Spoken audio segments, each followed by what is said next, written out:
Kan best kalau aku jadi macam dia, dapat pergi travel, jalan-jalan luar negara, dan dapat pula income dengan YouTube. Ni memang best buat kerja yang kita minat, lepas tu dapat income. Actually, sepanjang penglibatan aku dalam dunia YouTube ni, banyak dah aku rasa berlaku benda produktiviti dalam hidup aku. Sebagai contoh, kalau dulu sebelum aku buat video YouTube, ada je masa lapan, aku selalu duduk scroll-scroll media sosial, tengok kehidupan orang lain. Perkara tu bagi aku dapat menjejaskan emosi kita dan terjerumus dalam cemburu dengan kehidupan orang lain yang nampak best dalam media sosial. Seterusnya, aku nekat untuk buat channel YouTube iaitu ZMP TV. Channel ini aku baru push dalam masa 3 minggu untuk grow up video. Dan aku dapat lihat improvement dalam video aku yang mula-mula sampailah yang latest. Seterusnya, aku mula excited untuk grow up channel ZMP TV. Firstly, aku buat research. Second, aku try dan error, buat video, edit dan publish.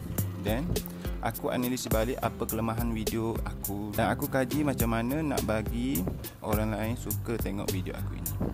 So, secara tidak langsung, aku kini lebih produktif.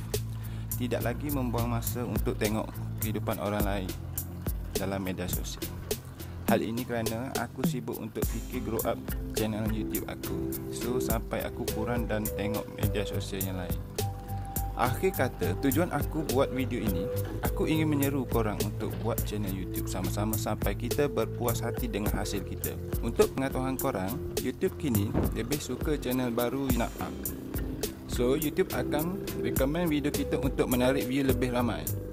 Lastly, aku akan share tip supaya video kita publish boleh menarik view yang ramai.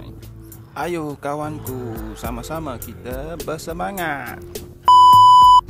Assalamualaikum. Hari ni saya nak bagi tip pada pemula-pemula nak buat video dalam YouTube untuk jangan buat benda ni.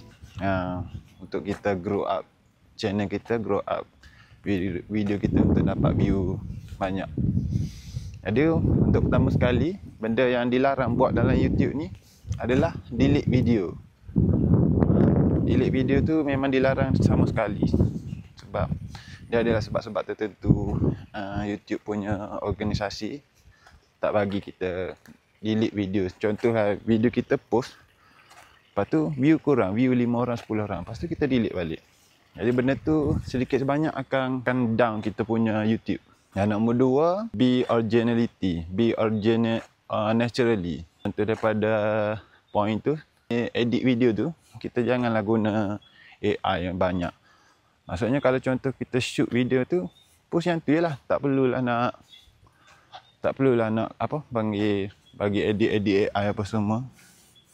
Dan juga masa kita nak tulis description tu guna ChatGPT. Kalau boleh guna yang ajak betul-betul daripada kepala otak kita yang kita fikir tu. Sebab benda tu bukan apa. Benda tu akan mengajar kita apa kita kurang. Contohlah kita guna ChatGPT apa semua. Jadi kita tak akan tahu apa kesilapan kita apa semua. Kalau kita mengayat sendiri, buat dengan betul-betul keikhlasan kita, jadi kita tahu mana silap kita, mana kekurangan kita. So, nombor 2, janganlah guna yang ChatGPT ke editing yang betul-betul tu. Nombor 3 adalah awak jangan sesekali lepas pada publish video sharing kepada grup-grup. Ialah grup-grup WhatsApp, grup-grup Facebook apa semua. Itu saya bagi satu contoh. Apabila kita sharing, lepas tu salah seorang individu akan klik link kita tu. Dia tengok sekejap, dia pun off. Dia tutup video kita. Jadi, kita punya graf, view per second kita tu jadi down, menurun. Kira nanti YouTube akan classify kita punya video tu tak menarik. Contoh, 10 orang buat macam tu. Dia buka link, tengok 2-3 saat, tutup. YouTube akan clarify kita punya video tidak menarik. Kalau contoh kita sharing tu yang dekat orang yang berminat tengok genre audio yang minat tengok genre kita, contoh video tu 10 minit. Dia buka kosong sampai 10 minit tu habis dia tengok. Tu akan membantu akan naikkan lagi kita punya video. Lepas tu nombor 4 tadi, nombor 3. Nombor 4. Dan nombor 4 tu, kita jangan delete komen. Nombor 4 jangan delete komen. Tu saya tak tahu apa punca sebabnya. Tapi jangan buat lah, jangan delete komen, jangan block link. Sekalian nombor 4 tu jangan delete komen dan jangan block link. Nombor 5, awak kena post, publish YouTube awak punya video tu ikut masa. Jangan publish video random. Maksudnya contoh kita publish pukul 3 pagi, pukul 2 pagi. Tu jangan sekali. Kita kena kaji masa mana yang orang ramai pegang telefon, tengok YouTube. Kebiasaannya kita publish untuk masa-masa yang sesuai pada waktu tengah hari. Tengah hari ni waktu orang kerja office tengah rehat. Maksudnya pukul 1, pukul 2 tengah hari.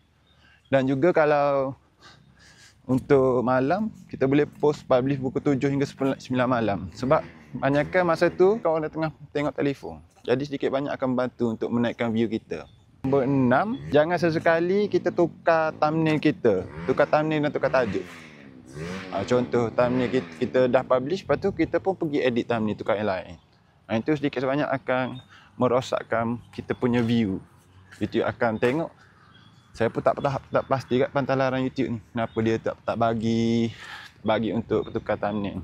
Dan nombor 8, tadi nombor 7 dan nombor 8, selepas pada kita publish video tu, jangan sesekali kita tengok segera video kita tu. Contoh kita publish 2-3 saat tu, kita buka balik video kita tu. Jangan, kalau boleh biar je video kita tu run dengan organik, run dengan natural.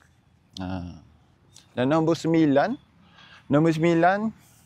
lepas pada kita publish video apa semua, jangan kita analisis video kita tu 24 jam.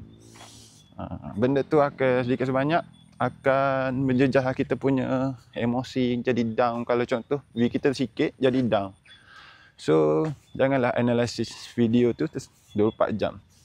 Kalau boleh nak analisis video tu, boleh lepas pada publish video tu 3 hari lepas tu, bolehlah kita buka YouTube analisis. So itulah sedikit sebanyak untuk saya kongsikan untuk pemula-pemula yang baru nak berjinak-jinak dengan main YouTube.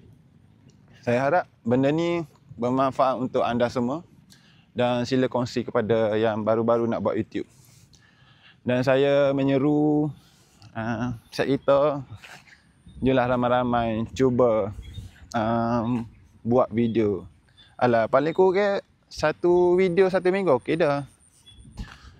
Buat video bercakap depan kamera gini bagus sebenarnya untuk kita punya confident level tu menjadi ketinggi. Bukan nak mengharapkan dapat income pun, maksudnya jalan kita share minat kita encourage, kita menggalakkan orang buat benda ni. Jadi sedikit sebanyak akan membantu komuniti, membantu masyarakat kita untuk hidup yang lebih, hidup dengan lebih damai, lebih efisiensi. Kalau contoh kita ni dah ada hobi apa, memang kita tak akan maksudnya jealous lah. Kalau contoh kita tak ada hobi 24 jam tengok media sosial, tengok macam kawan, tengok member tu pergi bercuti, tengok member ni pergi bercuti, cara tidak langsung kita akan rasa jealous. Sedapnya dia tu pergi bercuti lah apa. Daripada buat tu, baik kita buat hal sendiri, buat YouTube, post video. So itulah sikit sebanyak saya nak kongsi dengan awak. Mulalah sekarang untuk buat benda tu. Sebab saya pun baru-baru juga. So akhir kata pada video ni, selamat mencuba tip-tip saya tersebut dan juga selamat beramal. Akhir kata pada saya, terima kasih kerana sudi menonton video saya. Kita jumpa di lain hari, lain episod dan lain waktu. Semoga semua sihat-sihat selalu dan berbahagia dengan keluarga masing-masing. Sila like. Dan juga kalau ada tip-tip yang lain boleh komen kat bawah. Saya pun baru juga main YouTube ni. Tak adalah kata YouTuber famous. Cuma baru-baru nak berjinak, nak mencuba untuk share apa saya tahu, apa saya tak tahu. So itulah sedikit sebanyak. Kita jumpa lagi. Bye bye. Assalamualaikum.